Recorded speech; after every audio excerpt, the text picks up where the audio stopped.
Faut-il faire un business plan quand on est à son compte, quand on est consultant libre? La réponse est oui, bien sûr. Si on a du temps à perdre, Si on a du temps à perdre, c'est une très bonne idée de faire un business plan. Et tiens, je vais vous raconter une histoire.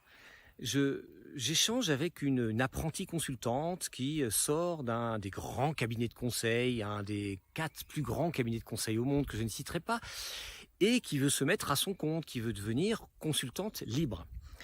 Et je lui demande qu'est-ce qu'elle prévoit de faire. Et elle me dit, la première chose que je vais faire, c'est de faire mon business plan. Alors j'ai passé l'entretien à lui expliquer que c'était peut-être pas la priorité. La priorité étant probablement d'aller chercher des clients. Sauf qu'elle me dit qu'elle avait peur d'aller chercher des clients. Ok. Bref, 6 mois plus tard, je reparle à cette même apprentie consultante et je lui demande où elle en est de son projet de développement, de conseil en indépendante, de conseil, de coach, de formatrice, etc. Et elle me dit, j'ai fait un business plan.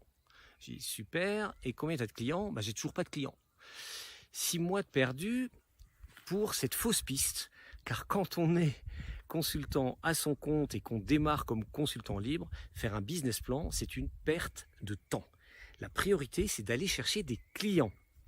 Faut-il faire un business plan quand on est consultant, quand on est coach, quand on est formateur à son compte? La réponse est non. La priorité est d'aller chercher des clients.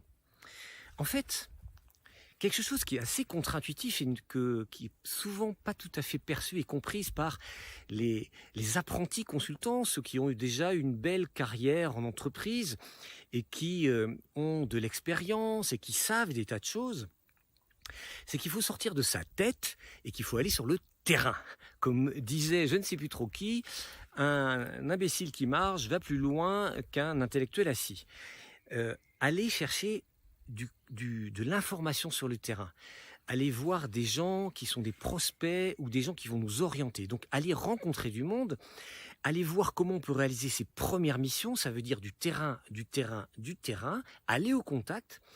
Parce qu'en plus, ce qui est assez étonnant, c'est que c'est le marché qui va indiquer à l'apprenti consultant, à l'apprenti coach, à l'apprenti formateur, c'est le terrain qui va lui indiquer là où il est le meilleur. Parce que comme je suis singulier, je suis unique, le feedback que je vais recevoir du marché va être « Oui mais Laurent, là-dedans, tu es très bon, c'est là-dedans qu'il faut que tu travailles.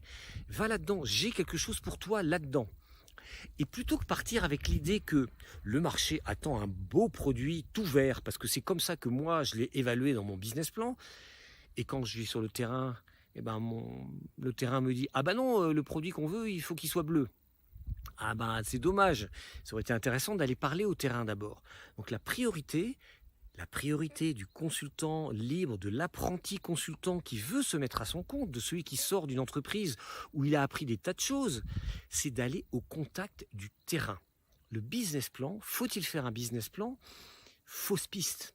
Fausse piste parce que c'est rester dans la dimension intellectuelle, c'est rester dans ses propres imaginations, que c'est ça que les clients potentiels vont acheter, alors que quand on va rencontrer sur le terrain, on va rencontrer des prospects, on va rencontrer des anciens collègues, on va rencontrer des anciens partenaires du métier dans lequel on était avant en grande entreprise, on va s'apercevoir que, mais oui, c'est dans ce domaine-là que moi je peux apporter une valeur ajoutée unique, singulière, et c'est pour ça que je serai potentiellement en proposition sans concurrence.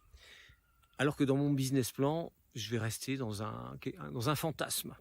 Le business plan pour les consultants libres, c'est un fantasme. Le business plan, ça sert pour les grandes entreprises qui ont du temps, qui ont des capitaux, qui peuvent mettre plein de gens à brainstormer pour savoir quelles sont les meilleures choses à faire pour le marché et qui vont pouvoir tester des trucs, etc. Mais le consultant libre, c'est pas ça sa priorité.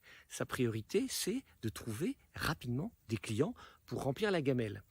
Donc le business plan, c'est un outil qui ne sert pas aux consultants libres, aux consultants à son compte, aux formateurs ou aux coachs à son compte. Ça ne sert à rien, c'est une fausse piste. Il y a des tas d'outils qui sont très utiles, mais encore faut-il utiliser les bons outils au bon endroit. Vous ai-je convaincu? Si je ne vous ai pas convaincu, Faites votre business plan, on se reparle dans 6 mois. Si je vous ai convaincu, me vous dites oui, mais comment trouver des clients sans concurrence? Eh bien, vous pouvez regarder sous la vidéo, je mets le lien vers la formation que je propose pour devenir consultant libre, se mettre à son compte, trouver des clients sans concurrence, régler son compte à l'imposteur. Il suffit de regarder sous la vidéo, il y a le lien qui invite à aller voir la proposition.